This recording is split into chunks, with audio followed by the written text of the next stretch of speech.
Hey, Void. So, this is not actually my next entry into the 31 Days of Horror for this one. It's another one from my backlog. Blowing out my voice here.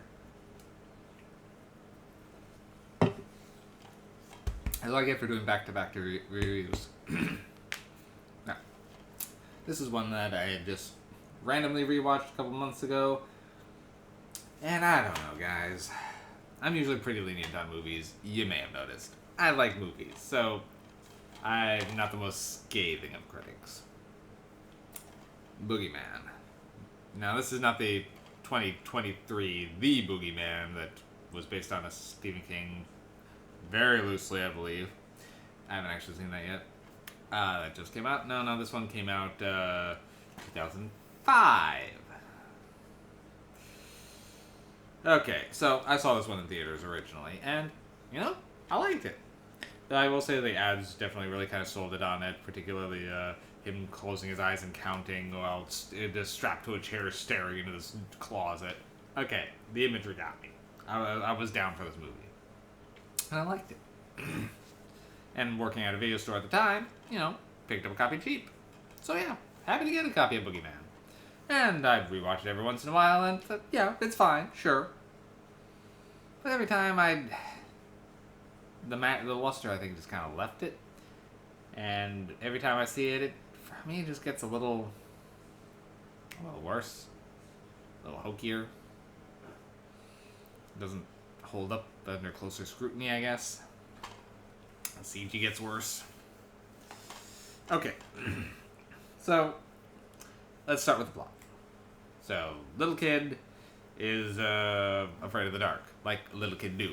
And he's just so sure that there's some monster lurking around. So we treat it to the usual cold open of a horror film where a kid's scared in his room and the father's doing the whole come in and check around thing. And this time, well, there actually is, and the boogeyman takes his father. And we cut to 20-something years later, where he's now grown up and still very much afraid of the dark, afraid of closets. He lives in a place where all the lights are always on and all the closet doors are removed. Anyway, he seems to be engaged, and he's going to be spending some time with his girlfriend, but turns out his mother just passed, so he has to now go see about, do a funeral, and see about helping his uncle go through her things at the old house where the incident happened. And, well, as he goes about this, he reconnects with a childhood friend, which I don't know what they're doing there. He's already got a decent girlfriend that he's involved with, so this childhood friend character is almost like a new love interest, and there's definitely some flirting going on there. It's like, I don't know what they're trying to do there. Because he's already got someone, but it's like trying to throw a love story, despite there not needing to be one, so that's what was really standing out to me this time, that I was kind of picking apart.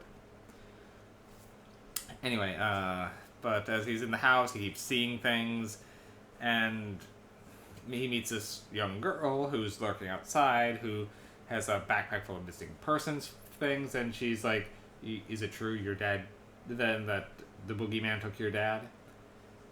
And, well, essentially, as the night goes on, the movie gets incredibly hard to describe because time gets weird, and I don't even know how to properly describe it. Essentially, this young girl's father tried confronting the boogeyman, but, well, he got weak, got afraid, and got taken. So he's kind of working. So for me, it would have worked if he had kind of stuck with the kid and gone with either that, like those two trying to figure out the mystery of it, but he pretty much just staying around in his dark house, going through things, and then getting stuck into places for jump scares for a little bit.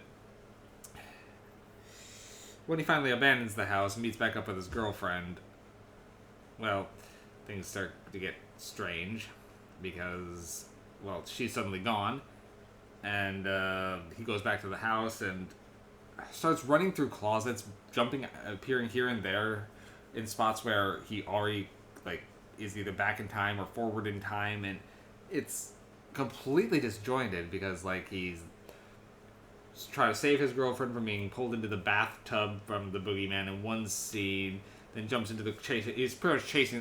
What they're trying to do is he's supposed to chase the boogeyman around to try to catch it and confront it. Is what I think they're going for. The problem is they're doing this weird timey-wimey thing. Like as he was going around, people think he's crazy because he was trying to warn his childhood friend, love interest, about that he's seeing some shadows moving. And like, oh, the boogeyman's in your house. Don't go back in there. And she's like, you're crazy. Meanwhile, his girlfriend gets taken into the bathtub, and like he's jumped, like, while he's just goes out and comes back in, and she's gone. Then, when he's jumping through closets later, he jumps in and saves her, and even actually does a knocks head, which causes a little bit of blood to be there, which was there when he was there before, but now it's is this making sense? Because it's not making sense as I'm trying to talk about it. And then he's jumping out of his childhood love interest's closet, actually saves her, then they both get pulled in, and they're back in his house, while his uncle's being attacked, and everything's just all over.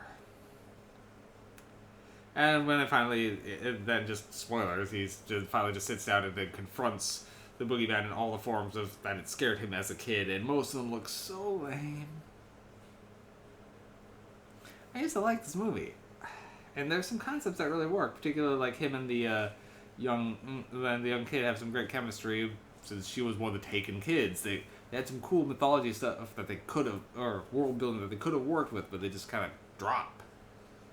So what could have been an interesting psychological analysis of the boogeyman ends up being just a stock PG-13 horror film from the 2000s.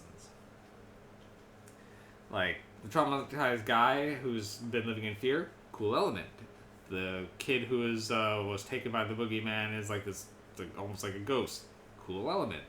The reconnecting with a childhood friend. Okay, they had great chemistry. The fiance who kind of threw a hiccup into that, so.